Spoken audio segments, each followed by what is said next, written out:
call came in at 6:24 in the morning. The sky was still a soft blend of gray and blue, and the mist hung low over the Rio das Antas, one of the quietest stretches of water in the region. A fisherman, who went out before sunrise every day, had spotted a shape by the old wooden pier, a shape that didn't belong there. Detective Rafael Torres drove with the windows slightly open, breathing the cold air as he approached the riverbank. These early calls always carried a different weight. The world was still waking up, but death had already begun its work. He parked near the uneven stone path leading to the pier. The boards creaked under his boots as he walked toward the fisherman, a thin man with sunburned skin and worry written across his face. "There," the fisherman said quietly, pointing toward the water. He wasn't there yesterday. Something floated near the pier, half submerged, clothes, a shoulder, a face turned slightly toward the sky. Rafael knelt by the edge. The body was that of a man in his 30s, strong build, calloused hands and a work uniform still intact. A patch on the sleeve read, "Oficina Linhares, Auto Repair, a mechanic." No obvious wounds, no bullet holes, no bruises, yet something was off. His shoes were perfectly clean, too clean for someone supposedly near the river. Rafael stood up and called the team. Izzy arrived first, carrying her compact forensic drone. Her glasses fogged as she exhaled. "What do we have?" "Male, mid-30s, mechanic," Rafael said. "And he didn't walk here." Izzy glanced at the shoes. "Not even close." She launched the drone. The machine buzzed softly as it scanned the area, mapping footprints, soil displacement, and thermal traces from the past hours. While the drone flew overhead, Izzy crouched near the victim's shirt. "Do you smell that?" Rafael leaned closer. "A strong chemical scent. Sharp, synthetic, automotive solvent," she said. "Industrial grade, used for paint stripping." Rafael's eyes narrowed. "So our mechanic took a bath in chemicals right before drowning?" Izzy tapped her tablet. "Or someone tried to clean something off him." Marcon arrived next, notebook already in hand, jacket half-buttoned from the rush. He kneeled next to the body, careful not to disturb anything. "No broken bones," he murmured. "No signs of a fight, no ropes, no pressure marks."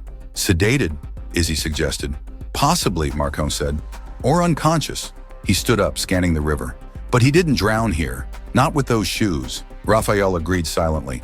Something was staged. The drone beeped. Izzy checked the screen. "Found something." Near the bushes, buried halfway beneath leaves, was a phone with a shattered screen. It belonged to the victim. Rafael tapped it. The screen flickered and showed only one unread message. A single word, "Forgive," sent at 1:09 a.m. Izzy frowned. Someone wanted that message to be seen. Or misunderstood, Rafael said. Back at the Brazil crime unit, they identified the victim. Eduardo Linhares, 34. Local mechanic, quiet, well-liked in town. No criminal record, no known enemies. Rafael pulled Eduardo's file. He lived with his younger brother, he said. Mateus Linhares. Izzy paused. Wait, Linhares? Like the victim from our last case? Rafael nodded slowly. But no connection. Common surname. Still a strange coincidence.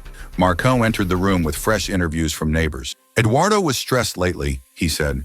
Someone said he was dealing with money problems. Izzy rotated her chair. That fits. Look at this. She projected a partially burned piece of paper, retrieved near the riverbank, blackened edges. Smudged ink, but one line still visible. Agreement of debt. Someone tried to destroy evidence. They began mapping Eduardo's final hours. He closed his shop at 10:17 p.m.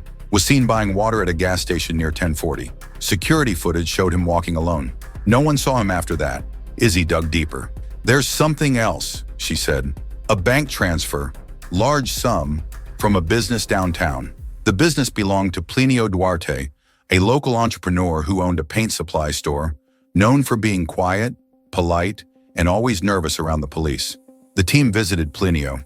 He opened the door with shaking hands, sweat visible on his forehead, even in the cold morning. Detective, he whispered, is this about Eduardo? Rafael studied him. You seem worried. Plinio swallowed hard. Everyone is. He was a good man. Marcon stepped forward. He was involved with you financially. Don't deny it. Plinio's facade crumbled. Yes, he confessed. He owed me. A lot. But I didn't kill him, I swear. I only confronted him yesterday. Told him we needed to settle things. Rafael narrowed his eyes. And? He panicked. He said He said he knew something that would destroy us both. Destroy? Marcone repeated.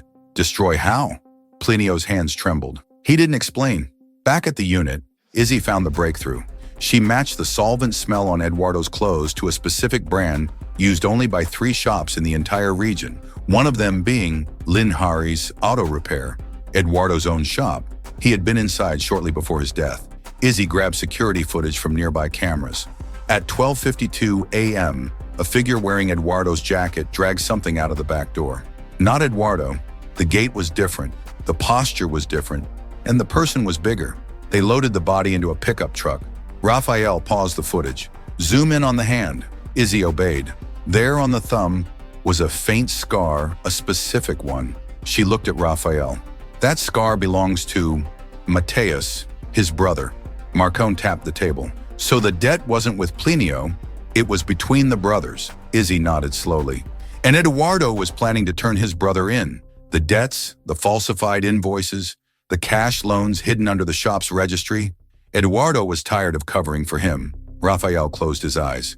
And Mateus panicked. He tried to stop him. Maybe an argument, maybe a push, maybe a hit. Then he staged the river scene, Izzy whispered, and sent a message trying to make it look like suicide. They confronted Mateus. He didn't deny it. He didn't fight. He didn't try to run. He sat down, hands clasped, eyes red. He wasn't supposed to die, he said. He said he'd tell the police everything we argued.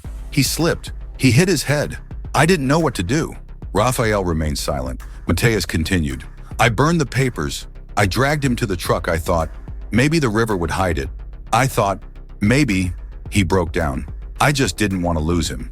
That afternoon, Rafael wrote the final report. Eduardo Linhares died after a confrontation with his brother, linked to financial fraud and falsified invoices. The scene at the riverbank was staged to mislead investigators. The message found on the victim's phone was sent by the brother. Rafael closed the file. Case file 02, closed. As he left the unit, Izzy asked, do you believe these cases ever truly end? Rafael glanced at the sunset over the river. In Brazil, he said softly, no case ever ends completely. It just waits for someone to listen.